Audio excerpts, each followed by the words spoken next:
the rant edition, AHTV and friends. I have just dragged my ass out of bed at midnight here in the UK for a 1 a.m. show because I am so fed up with what's going on at the moment. But before we get into that, let me say hello to the guests tonight. Katie, hi. Danny, hi. Hello. And Sally, how you doing down there?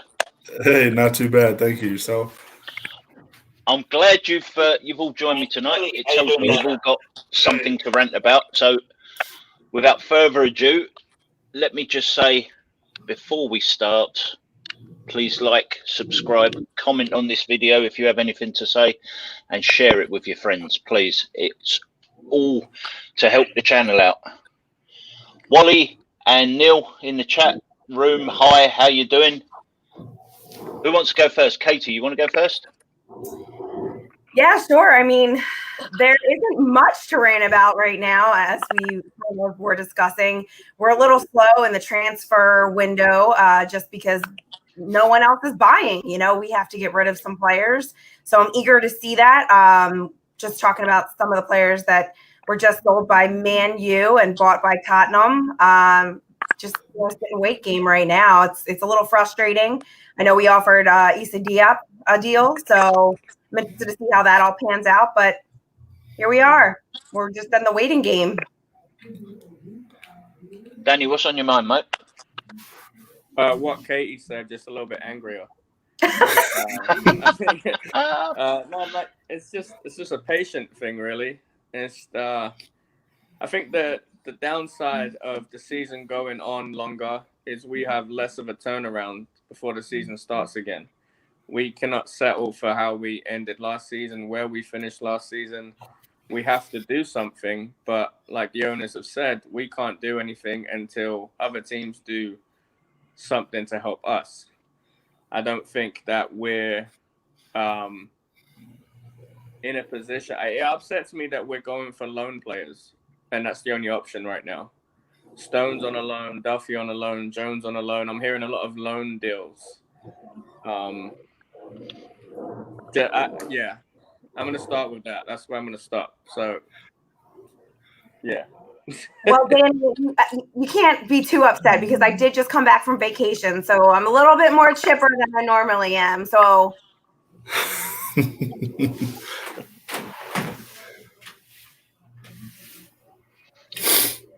Right. Sally, do you have a rant in you?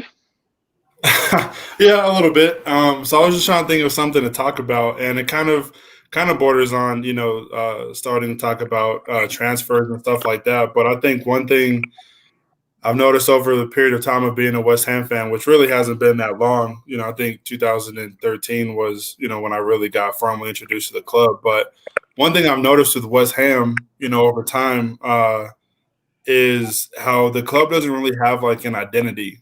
Like over the time, I think over generations and stuff, identities change. With the boys that played for the World Cup team, and then you had the era where you were, what do you call it? The Academy of Football kind of became a thing. But you think about it now, and there's not really an identity with the team or the club. Not a positive one, anyways. I mean, you're still going to have the identity in the sense of, you're going to have the fans that show up, home or away, rain, snow, whatever, going to be there regardless of what's going on.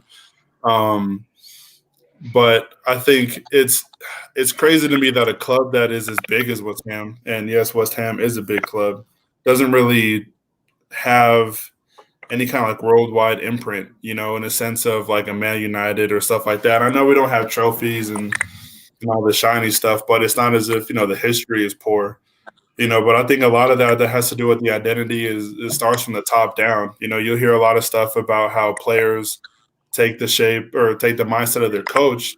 Well, there's one place where it starts there is we don't have a consistent coach where our players can get identity from, and then you move up and you're not even bringing in, proper players for the team, in terms of players that want to play for the badge and not just playing for a paycheck.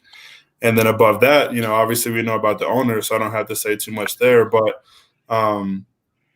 I think that's one thing I'm looking forward to whenever, the board is actually removed or somebody takes over the team, is just seeing, what happens when you get people in the club that care. And I'm not saying there's no one in the club that doesn't care. I know you'll have certain players, not enough, but the owners don't care, management, whatever. And Moyes, whatever he has he has he has good intentions, but he's just not the man for the job, in my opinion. And the one thing that really annoys me over everything else is the fact that fans will see the most glaring issues with the club, but the people who are in charge and can do something about it, don't see it or they don't change it. And that's, pretty incredible to me, because I feel like West Ham is a club that anybody would want to coach, anybody should want to coach, and anybody should want to play for, and it's just incredible to me that we can't get people who want to come and play here unless they're getting £1,000 a week just to sit on the bench, So I think that's one thing I was thinking about, and it's pretty incredible to me. Fantastic. Well, I was going to go off on one big time, because there's so much that hasn't happened that should have happened, particularly regarding transfers. But then my frustrations were tempered slightly by a video that I watched when Gonzo from Hammer's Chat was chatting to the agent Barry Silkman. I don't know if anybody's seen it. Mm-hmm. And they were talking about how if you take Chelsea and Manchester City out of the equation, the rest of the Premier League really hasn't spent that much money. Yeah. And there's clubs that are picking people up on frees, picking people up for £1 million here and £1 million there, and that's it. And it's making the transfer of a Jetty up to Celtic look like good business at the moment. So it kind of knocked the wind out my sails a little bit, because I realised that we're getting grumpy perhaps for no reason about transfers. So, I kind of had to. All right. Well, I won't rant about that then. But I think and there is some good news at the moment, of course, as well. With the have you seen that Stuart Pearce has come back on board as a coach? Yeah, I saw that. It's a great move. Yeah. The only concern is, of course, is that Noble sorry, not Noble, Nolan, and I've forgotten his name Nevin. now. Forgive me. Nevin. Thank you. I have only been out of bed for half an hour, right? To go to bed early and get myself out of bed at midnight to do this, to come and have a rant. But anyway, so they're being poached apparently. So is Stuart Pearce a replacement? It's typical West Ham, is it? Is he a replacement? No, is he coming in? They signed today a new contract, both of them. Did they? And Evan, yeah, they both signed a contract. Oh, I haven't heard that, because, like I said, I've been in bed. So, well, piss off back to bed then. Fantastic. Thank you very much. Yeah, I saw on Twitter that it was more so just an addition to the coaching staff and not a replacement for anybody. Fantastic. Yeah. So check that then. That's something we can't rant about. That's good. That is good. So then I was thinking, well, we're all sort of. I mean, I don't know how much you guys use social media, but the fans are all like over nothing in particular, really. We're linked with so many players, but we always are. Yep. So you can't really take that seriously, can you? I mean, we're linked with this player for 20 million, that player for 30 million. Well, we've already said nobody's spending any money, so we're not going to be, and then Rice is going to go, Anderson's going to go. It's all just like, are they really? No. Nobody's. One thing that's been really interesting with that too is you haven't really, outside of a small little, Chelsea rumor, you haven't heard much surrounding Rice, which has been, I think, the biggest surprise of the summer, because you would have thought that he would have been, the hottest target, at least as far as British players are concerned. But you haven't really heard anything from them. Yeah, that's interesting, Kieran. I did not know that. No, neither did I. Yeah. Well, he's going back to his roots. I think if Moyes gets the kind of staff that he had when he was at Everton, West Ham will be decent. You look, Moyes hasn't really had a season where he started from the beginning of the season and ended at the end of the season. You think this season we had Pellegrini, he had to pick up what Pellegrini was dealing with. Before, when he took over, he had to deal with whatever Bilic was dealing with. Well, it's a positive for me that Moyes gets the whole season this season to start from scratch. And I'm not opposed to taking time on transfers. I definitely want them, but get your backroom staff in there and work with people that are going to work with you and go from there. I think it's a good step, honestly, that we're working with coaching staff and getting people in there. And I know this is a rant show, but I think that's a good thing. I don't find a negative in that at all. And I know it's really frustrating too right now because everyone is sitting and waiting for transfers, but we know Moyes' intent. We know what his goals are, so I think that we will be okay. Yeah, I agree. Building the back room right now is exactly what where we need to go, and exactly what you said, Danny. Like that's gonna make the foundation stronger for this upcoming season. Yeah. If you actually look at the like I just said about the transfers, nobody's spending any massive money, so that gives us a little bit more confidence about perhaps hanging on to Declan Rice. I can't see anybody paying big money for Felipe Anderson, and I can't see us letting him go for a loss. So I think that will keep us safe there with him. So if you actually look at it the way it is, we really do only need a bit at the back, like a couple of fullbacks, and I think we'll be okay. Yeah, Steve, that's exactly what I think. So right, and everybody losing their shit about we need to sign this player and that player. When you look at it, they're all attacking midfielders or wingers. So I honestly don't think that there is anything to worry about with transfers. But one thing that when thinking about what was really annoying me as well, I watch a lot of other videos as well as obviously American Hammers, and I read little bits. But I was hearing about things like our scouting setup or lack of, our data analyst setup or lack of, and things like that. And we were being compared to people like Leicester, who have just spent £150 million on a new training and scouting setup. Southampton, I've heard, have got like this whole massive building filled full of staff purely just to analyze potential signings and build profiles and keep data, and we've got a bloke in a porter cabin. Yeah. Do you know what I mean? He's got a phone and a piece of paper. Yeah, no, absolutely. And David Sullivan deals with agents. He doesn't deal with scouts and things like that. How can we say we're going to be struggling financially when we don't have anywhere near the staff that other teams do, and they seem to be managing okay?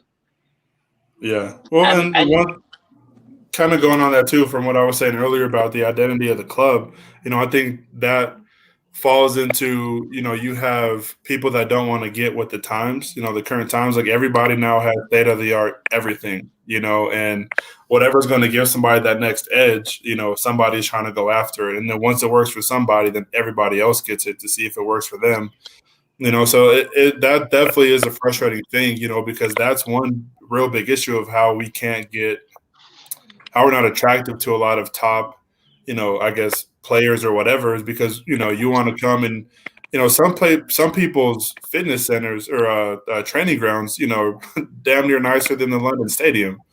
But like I said, you go out to where we train, and that's a park down the street. And it's frustrating because I don't see how you could have a club that you see it's ranked top 5 in money generated in popular clubs in Europe and this and that, whatever, sellout stadiums and all that. But at this end of the day, it's like, where is all that money going to? And it's just lining the pockets of people who don't really care. And but as Charlie is saying too, the smaller clubs, Leicester, Southampton, whatever, they're trying to do what they can to improve so that they don't ever have to worry about relegation again. To where us, I think if we're in a relegation battle next year, it'll be frustrating, but I don't think anybody would be surprised either. But that's just, the mindset of the people who are in charge, and it trickles down to the team. It's like, well, let's just stay alive and stay in the Premiership. If that means the 17th place finish, perfect, because we're still up. But yeah, it's incredible.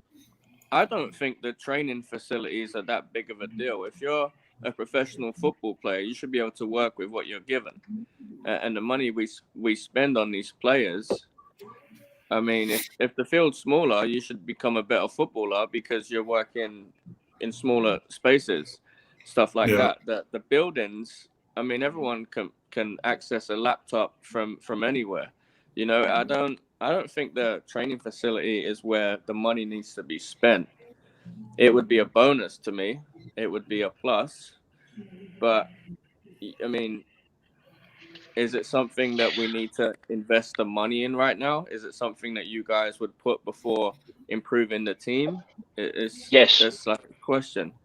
Yeah, Danny, I would because if you've got like a porter cabin set up and it's got a couple of massage tables in it and a couple of physios and masseurs and that's your big, sort of facilities, and then you look at another team that apparently isn't worth half that we're worth or isn't as big as we're supposed to be big, and they've got heat treatment rooms, they've got cold treatment rooms, they've got plunge pools, they've got all kinds of equipment, that oxygenating equipment and things like that not only helps the players to recover, but it aids well-being, it speeds recovery and things like that. Then surely that, yes, they are the things that you do need to invest in. Yeah, I agree too, because I feel like the players are really only at the London Stadium one day out the week. When they're going into training, pretty much all the most of their footballing is at the practice ground. So I feel like you want to be excited about the place that you're going into work. And granted, there's porta cabins or whatever, and obviously we've been successful with that same thing in the past. But at the same time, I feel like that alone would just boost morale, because it would show that you care.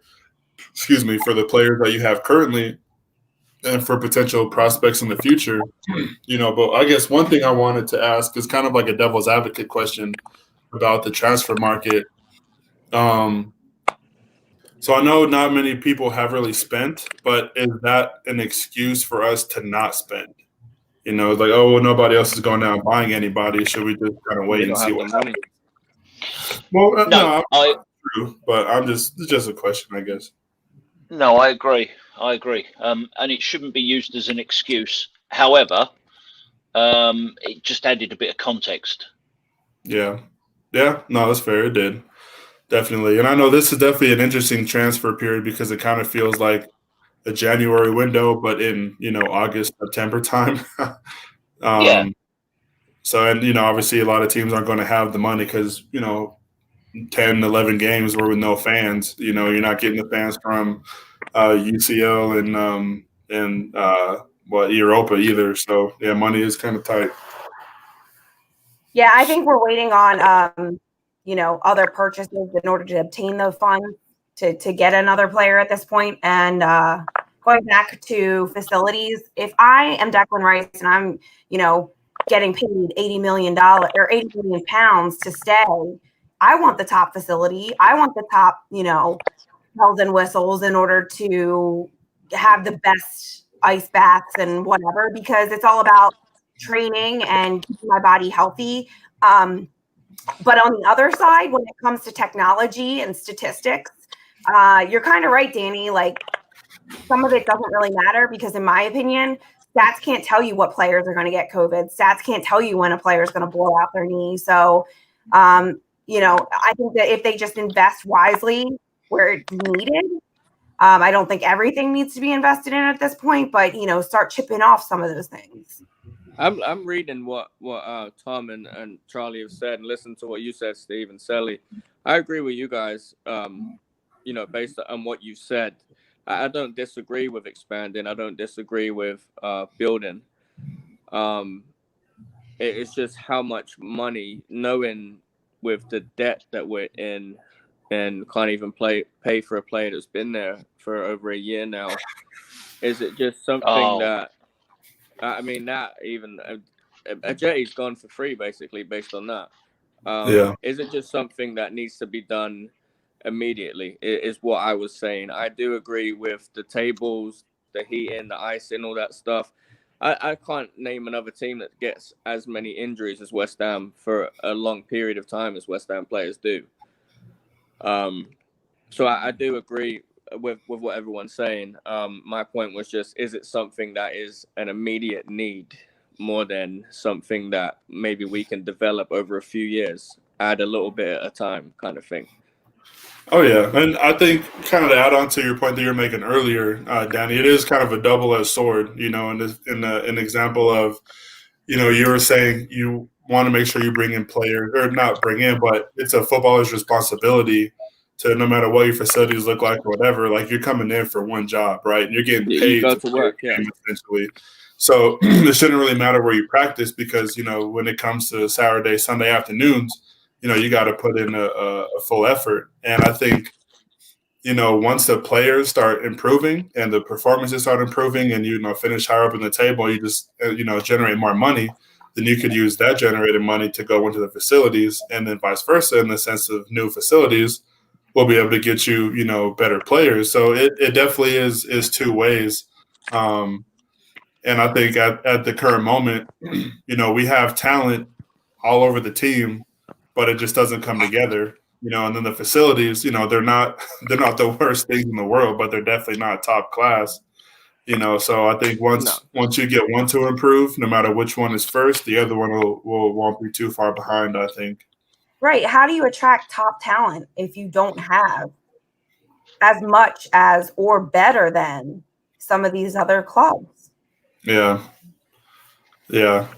Well, and you know, and that same thing too is it is interesting because as much as you can say about the facilities, you know, if you're playing on a team like, you know, we spent how much money last year just to finish just above relegation.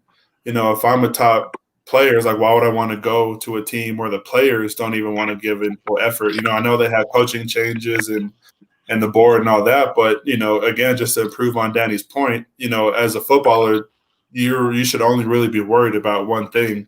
Especially, you know, you have people suffering right now for all this COVID stuff, but you still get a chance to go and play football and earn your paycheck. You know, it's your job, honestly, at the end of the day, to just go and do what you're paid to do. You know, as simple as that. At the end of the day, you are getting paid to play a sport, you know, and anybody would give their arm and leg to do that, especially if it was for West Ham or whoever they support. You're talking about players coming to us. Well, that's one thing, but who would want to stay is another thing. Oh, yeah. No, yeah, I mean, we have one of our top prospects go to the championship because he didn't want to stay here. Yeah, I mean, you can look at it from all different aspects, and you can say, well, Mark Noble is not a good footballer because his legs are going, but he's someone that is willing to stay because he's a West Ham, you know, player through and through. He's a fan. Players like Declan Rice, fair enough, they've come up through the ranks. They've done their thing through the academy. They've been given a chance when other teams said no to you. But what are you doing to make him want to stay? He's young. He's got an agent, and it's something where, you know, he hangs out with Mason Mount all the time. I'm sure he's been to Chelsea's training ground. I'm sure he's been to their stadium besides just playing there and stuff like that. You know, you can see the differences and stuff, and it's just like, what are we doing to do anything? And I think maybe the COVID situation may be helping us when it comes to Declan Rice, because I know I said at the beginning that Chelsea and Man City are probably the only two teams that have been spending any money, but they haven't got a bottomless pit of money. So I know that Chelsea have kind of put the brakes on a bit and said they've got to sell now before they can buy. So that may help us out there. Whereas if we weren't perhaps in this COVID situation, they'd be splashing the cash more, and we would really struggle to hold on to him this season. So maybe that's in a bizarre sort of way that's helped us out to hang on to Declan Rice a little bit this season. Did you guys see the picture or the video of him coming back to training today? Him and Grady Diangana? No. Yeah, I saw Diangana's picture coming into the training ground, but not. They were both happy as can be, and Declan Rice said, "Happy to be back. Can't wait to see you all." And putting his hands up and smiling and stuff. That's what I want to see, but I don't want That's to good to see, yeah. A 21 or 22-year-old player doing it because he decided to play football. I want it to be a 21, 22-year-old player that's doing it because he wants to stay at the club. It's I feel positive that he's staying. I think, and we don't have to sell. We've got 4 more years of this guy with the option of 1 more. We don't have to sell. See what we can do in the next 4 years. Build around him. He doesn't want to be a centre-back. That's what Chelsea are going to do with him. Yeah, no, and that's a great point. I think, he definitely is one of those guys who could easily be the face of the team, put him on the marquee and all that, just because, from what you see from the outside looking in, obviously he puts in a shift. He's all over the place. Excuse me. But even outside the pitch, he's, energetic, goofy. I mean, we've all seen the videos, so I think if you let him know, like, hey, this is your club, you got the captain's armband now, for however many games or whatever, we're going to build around you.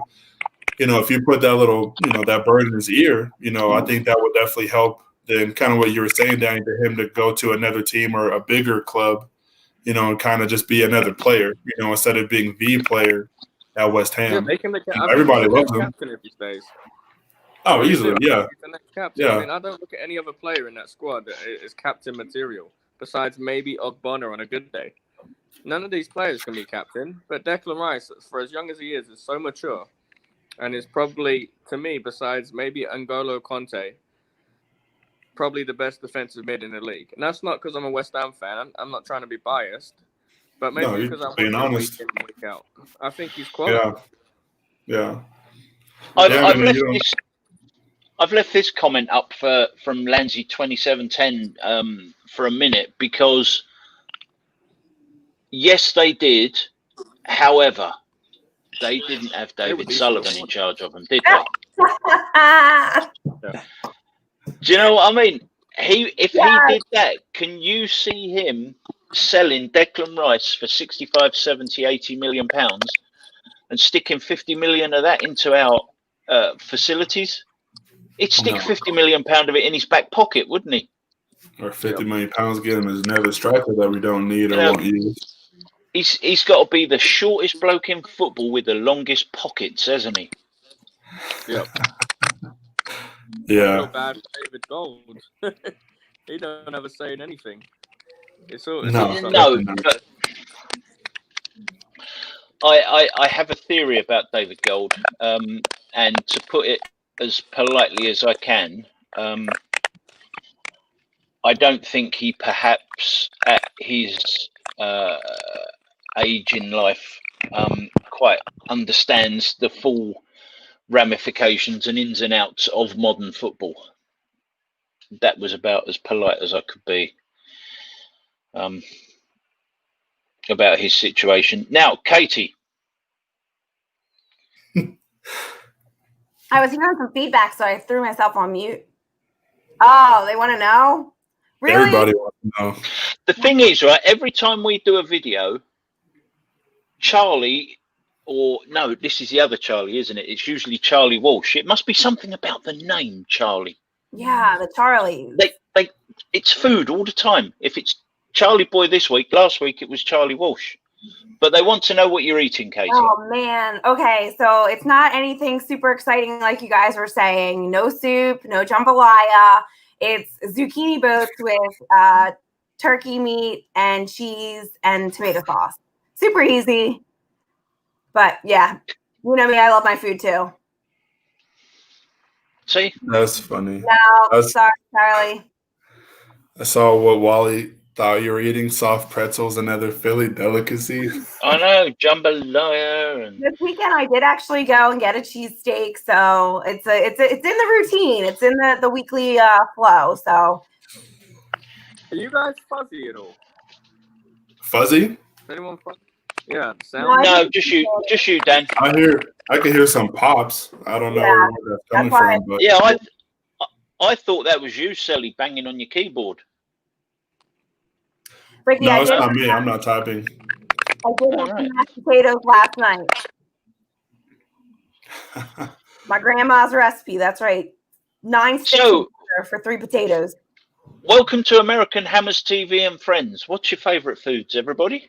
Exactly. Every week we end up talking about food. Hey, life is all about football and food.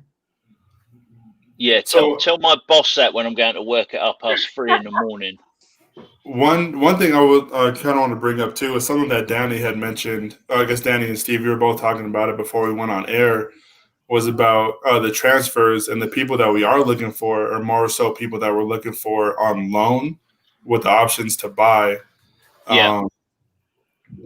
What you guys kind of want to speak on that again, just so everybody else in the chat kind of knows what you were saying?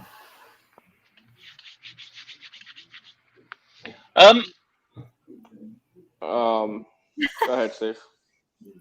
Sure. What were we talking about when the loan deals that were? Yeah, just how it kind of seems like, the only people that we're going Yeah, we after are talk- people that are going to be on loan deals instead of permanent transfers. But again, the loan deals that we have been linked with, I think are positions we don't need. Wingers, attacking midfielders. All right, maybe we do need a striker, but surely we need to prioritize other areas, and we need to solidify other areas, and we need to tie people down to permanent deals in other areas before we start looking at these loan deals for, and is a loan deal really what we want? Right. Yeah. Yeah. I think that's granted with the money situation. I guess, maybe we don't have any other choice in the moment, but it just kind of seems like a cop out. You bring in 2 or 3 players on loan. It's like, hey, look, what we did spend, we brought players in, but at the same time, you didn't because they wouldn't stay, or they might not stay. They with the option to buy, it doesn't mean they have to, stay on after the year. I mean, I think we got really lucky finding Suchek in the time that we did, and for him to come into the club and have an immediate impact. Very similarly with Bowen, I think that was another lucky steal, especially to get somebody's top player, to come away and play somewhere else. But no, I don't know. I mean, it is weird, and I don't want to necessarily give. Yeah, no, and I think I fell into the trap over the weekend as well that a lot of West Ham fans have or seem to have done, in that I was looking at a lot of social media.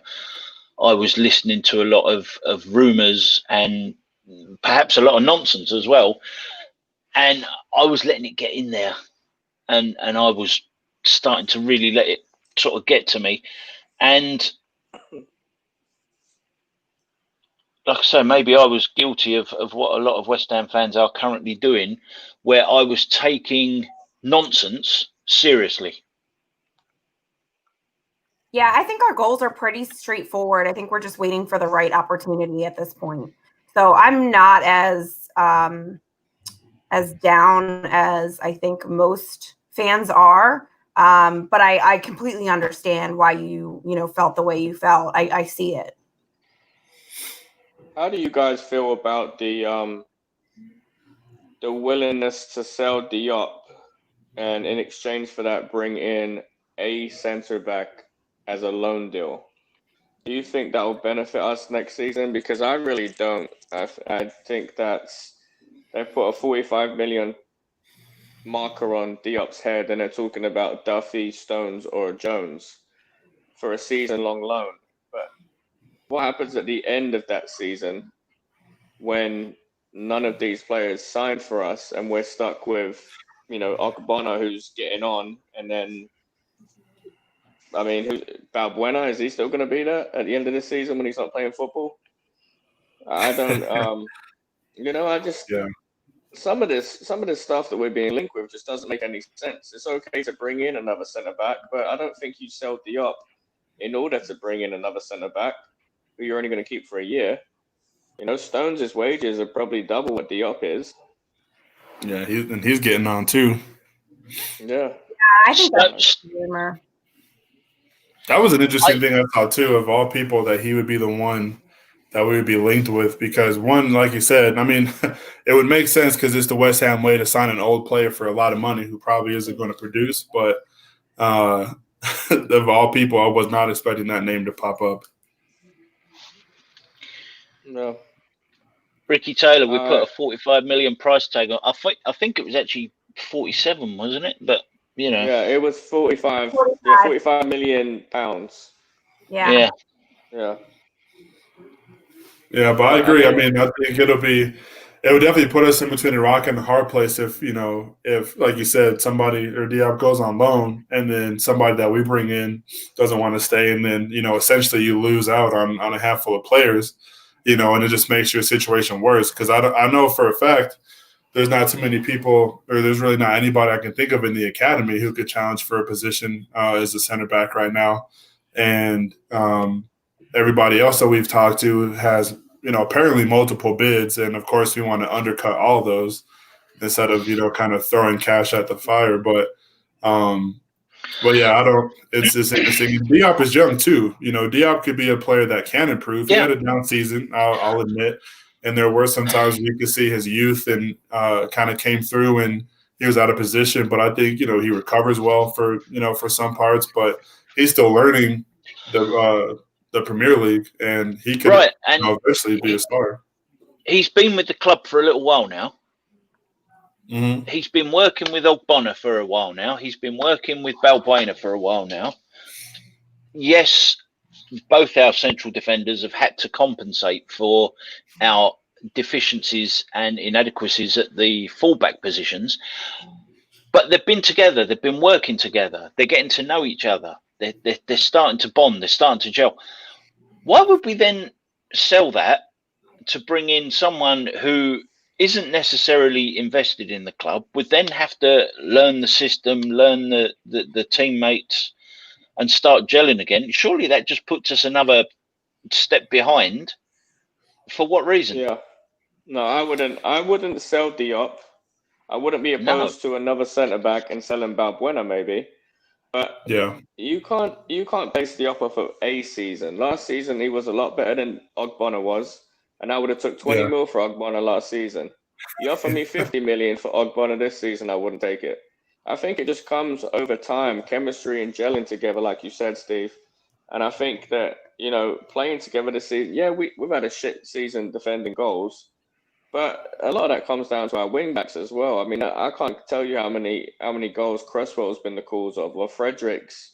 Sorry, Wally. Yeah. Fredericks, not in position or something like that. But we've been without, and even when Fredericks wasn't playing, we had Zabaleta, who maybe lacked a little bit of pace. We had Ngakia, who maybe was a little bit inexperienced. But I think you'd never change a centre-back combination. I think that's something that over time just gets better.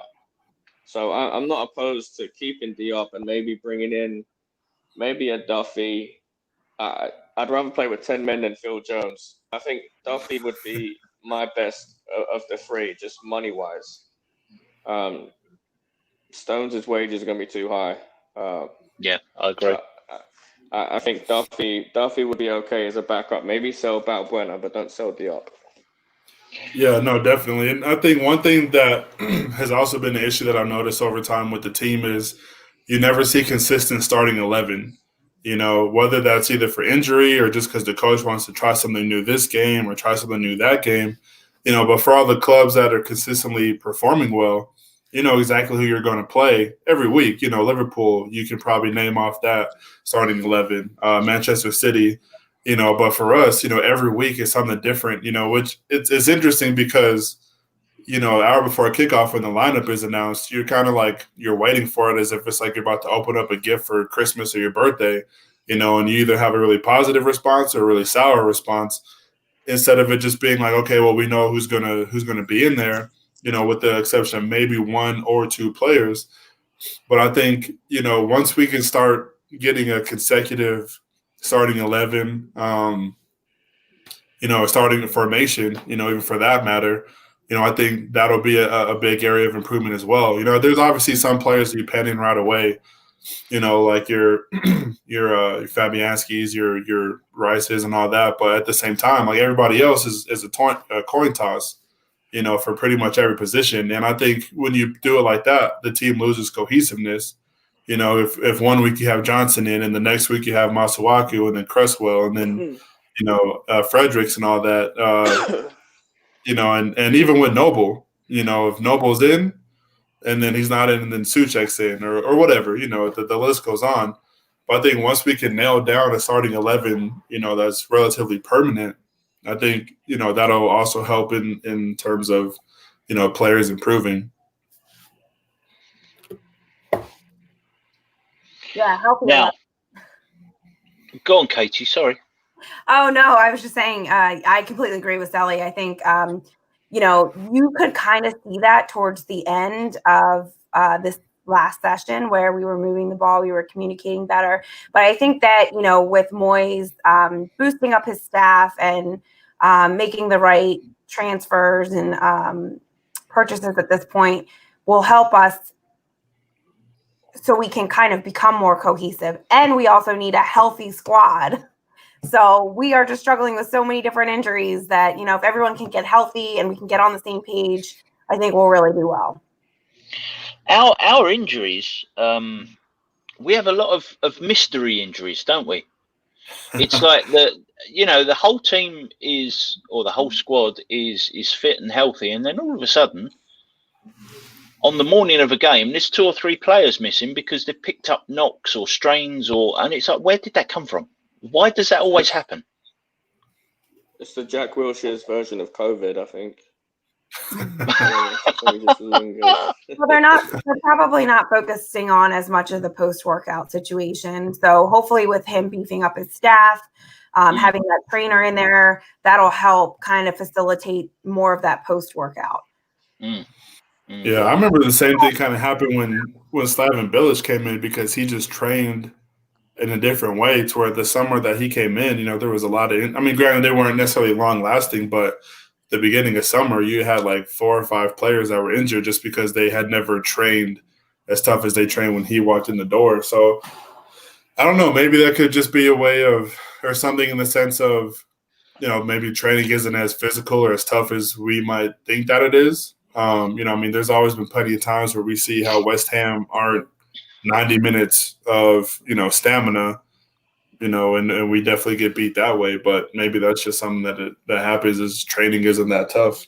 Well, when you come to those ticky-tack injuries, the ones that are happening day of, day before, it's because they're not taking care of their bodies. And so that's why I think that, if he's bringing in his trainer, I hope to God they're doing post-workout recovery and, rolling their muscles and getting the ice bath they need. So we'll see. I will say, when West Ham came over and they played the Carolina Railhawks, I went to the open training session and we did not much of the ball work. It was mostly the entire session was fitness, running laps and then doing maybe 15, 20 minutes of passing drills and then running laps again. I don't know if it's the preseason way or if they do that during the season, but I think that do you think maybe these players are a little bit overworked on fitness? in the training No. ground? No, because that's season. You need to be running and sprinting and getting. Of course. But do you think that's something the players are doing wrong? Not necessarily like, you know, the coaching staff are wrong for doing it. Fitness is obviously one of the biggest things in football. But when you go from doing laps at a steady pace, and then you go to a 10-minute quick drill of quick passing, quick moving, and then coach says stop, you're going to go on a light jog again. Do you think that affects their muscles when they're just going from some slow to really fast to back to slow? Do you think that affects them over time and their bodies and stuff? It's interesting because I could definitely see that being like a good preseason workout, but I guess during the season, I'm not sure. And I'm sure there's some days where you focus more so on fitness, and then other days you focus more on tactics. But yeah, I don't know. That's really interesting because obviously football, you're running the entire time, so you got to stay in shape. But well, you're training those different muscles. So when you're playing soccer, you're going from fast twitch to slow twitch. And that's exactly what that's simulating. It's simulating, okay, well, we're going to go for longer runs. And then at a certain point, it's going to switch where we're going to be doing those sprints and those higher intensity moments. So it's just preparing their bodies for that. I don't think that there's anything wrong with that. That's definitely a good way to trick your muscles into, you know, having that real life game experience. But again, it comes down to taking care of those muscles. Are they stretching properly? Are they icing after? You know, instead of being the tough guy that doesn't need to ice, you know, you should be the person that's taking the ice and you know, making sure you're giving your muscles some time to recuperate. But you're right, Sally, the day before a game, they're not doing sprints. They're doing tactical work. They're talking about, you know, who they're covering where, you know, what the plays will be and, you know, how the other team is functioning at this point. So that's more of before pregame.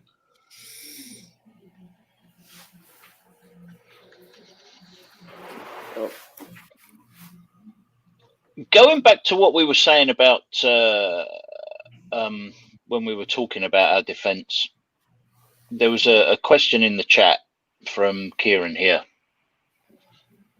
Well, exactly. I completely agreed when I saw that earlier, Kieran. Yeah. There's no doubt we need to strengthen our back line. And Moy said he's looking for a left back. I mean, I would love and die and be happy for Matty Cash, but I know we won't get him. So, but do you think that Kieran may be talking about the goalkeeper? Fabby? No. Yeah. Do you think maybe he's saying we need a newer, younger? Because if Tim was on the show, we'd have to be putting this up because he would be going on about Fabianski. Yeah, I mean, I do think we need to bring somebody in as his backup that is young and, you know, relatively fresh. You know, I know we have Nathan Trott. You know, obviously the jury's still out on him, but somebody like him as far as age and experience, you know, just in case, you know, Fabianski gets hurt again, you know, because he is getting up there. And granted, his age as far as goalkeepers are concerned isn't necessarily an old age. But at the same time, you know, when you've been playing football as long as he has, obviously that is an old age. But I don't think it is him because you definitely can't say that Fabianski is responsible for most of those goals that were conceded, especially when he didn't play for, you know, like a fourth of the season. I mean, you could even see it during the restart. You know, the game against Wolves, you couldn't really blame that goal on him. You know, Diop doesn't jump half the time, or he doesn't jump high enough half the time. And Fredericks and thanks, Charlie. And Cresswell let people get in crosses all day and night. So you definitely can't put it all on Fredericks. Fabianski, sorry. There was a few cases this season where Fabianski was to blame. But again, shots don't happen if defense don't allow shots to happen. You're only as good as you can be to stop a goal from going in. I think he's got maybe a year or two left in him. But going on to the goalkeeper topic, I don't see any young goalkeepers out there besides maybe Henderson or even Ramsdale, honestly, from Bournemouth that would come to us. Henderson would have come to us, but that would make a difference. There's no one. I don't think that's a topic of needing to strengthen this year. I think wing backs are the main priority. I think Fabianski did a bang up job, truly. I think there was a lack of communication in our back line. Oftentimes, weak side was open, whether that was a midfielder or a back not covering properly or shifting.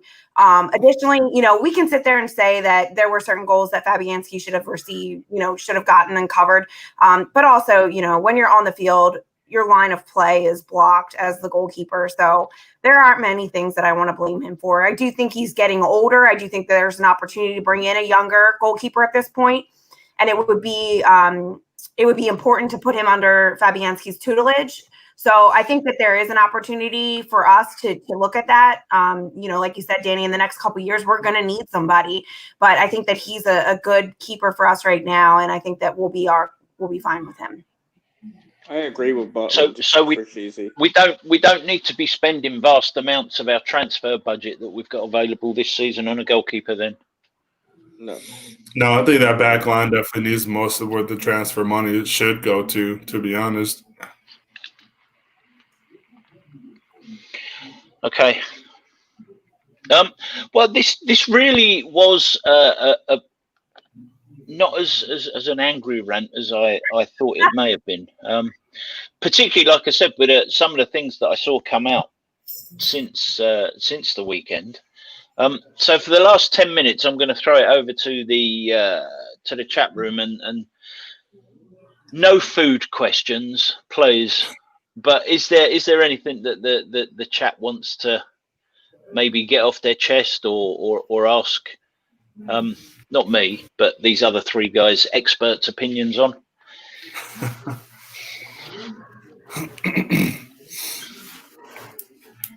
Yeah, I spent all vacation studying that book Wally had for hammer shots. Can't wait for Wally. Season. Who is this? Who's this Alphonso Davies? Davies, he's a left back for Bayern that absolutely has been destroyed Barcelona this weekend. Yeah, he was class. Yeah, I think he's Canadian as well. Yeah, he's nice. He was really impressive. Luke Ayling. Here's a quick question. Well, I guess to go off of something that was said earlier by Danny is, he has a full offseason now with the club. Obviously, as we've seen, he's bringing in people that he trusts to do the job and get the job done. And, obviously we'll see what effect that has. I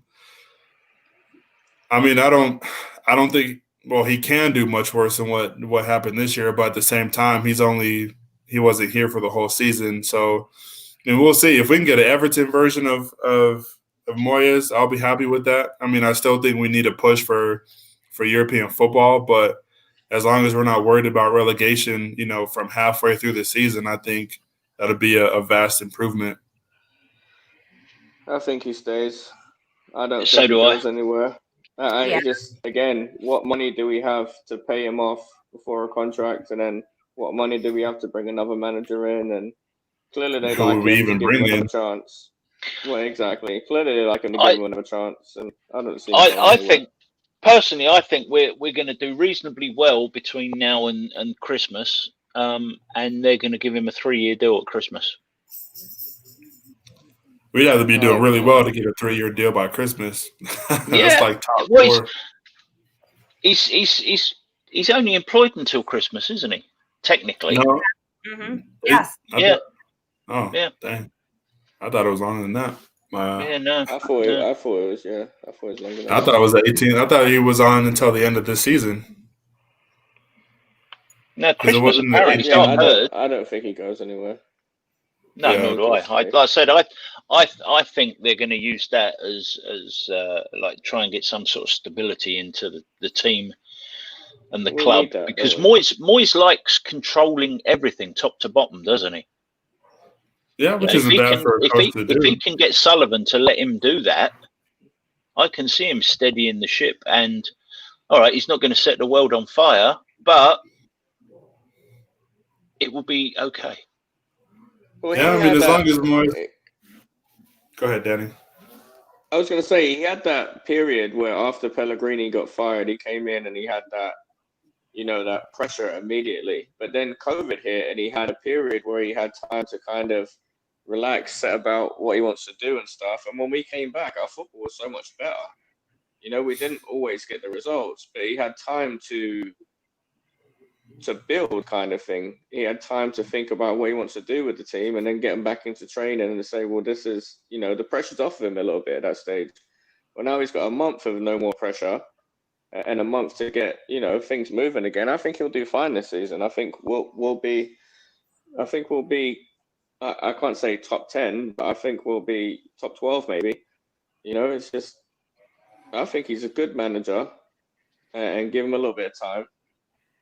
He's done what he was made to do twice, and both times he was brought in to keep us up. He's done it both times, and now he's got a little bit of time to improve on that. So I think he'll do fine. Katie, answer Wally. Golly, why do you do this to me? So Fredericks, he just really struggles. He doesn't touch the ball and he stabs.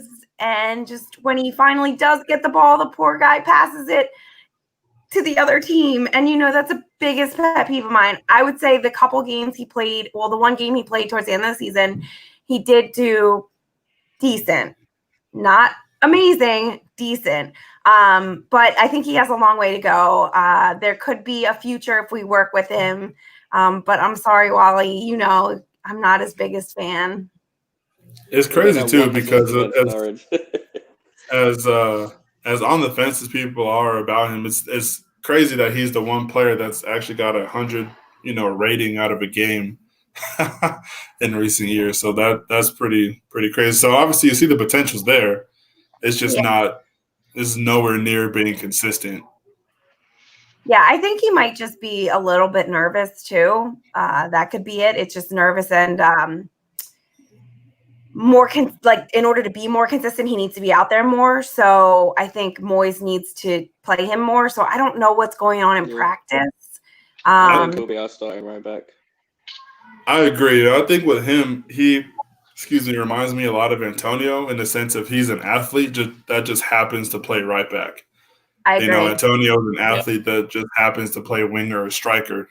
He's not particularly that great at what he does, but he's quick and he knows the basics of what he's doing.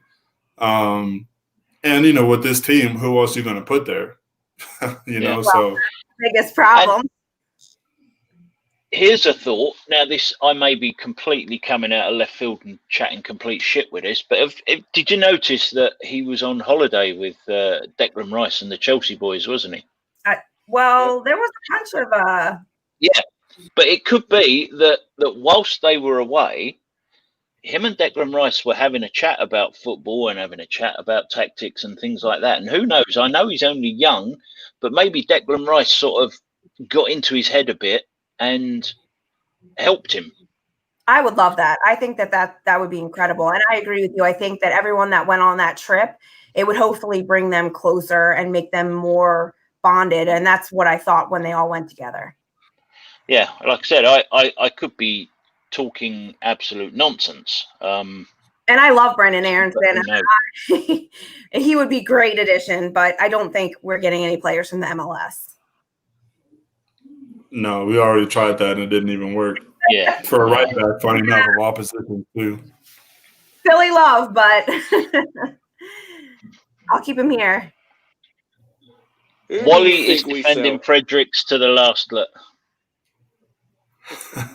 Wally does that. Who do you think we would sell before the season starts? Man, I think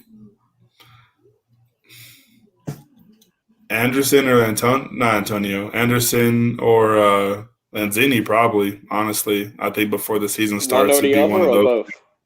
One or the other. No, we'd be really dumb to do both, but it'd be one or the other.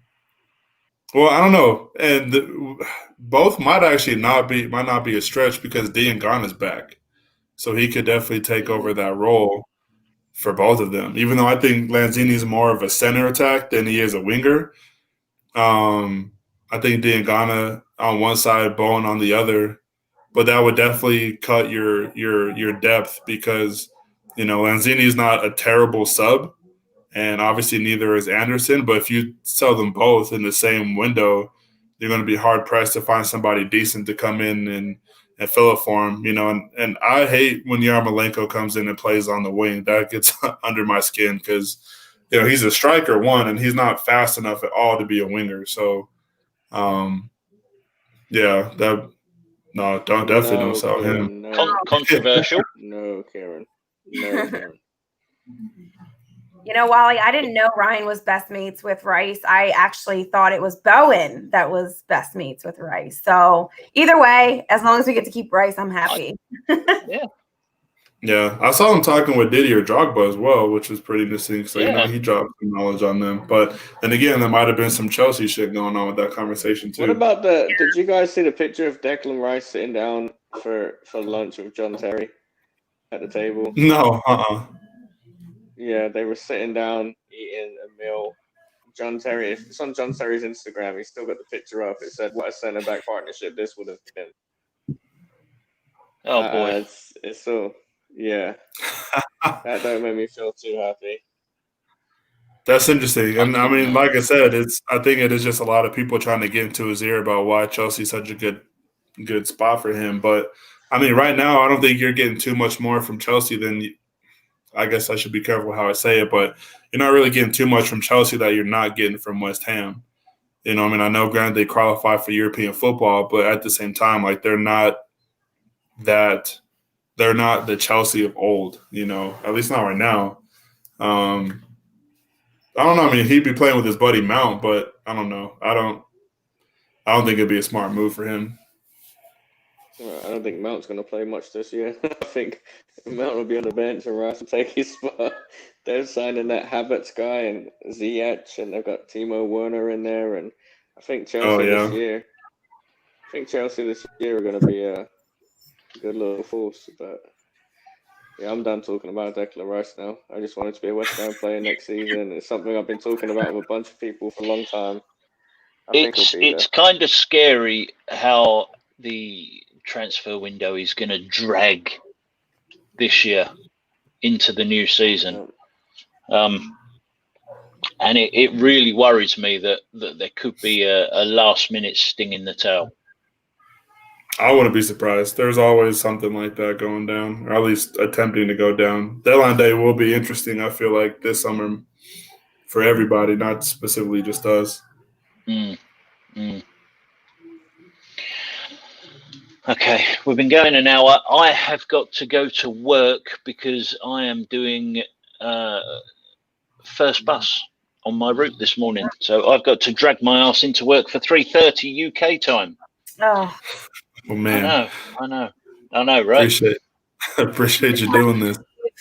So thank you all for joining me this evening, and thank you everybody in the chat for contributing, joining in, and talking food again this week, as ever.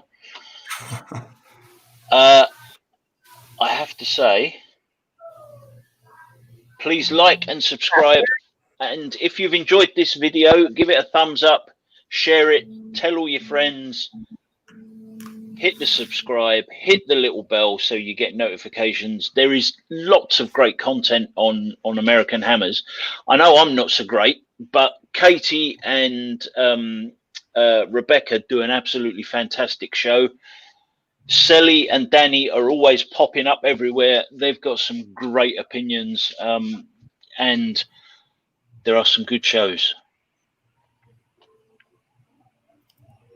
Thank you all for joining. All right, guys. You guys have a good night. Take care. Come on, you Irons. Come on, you Irons.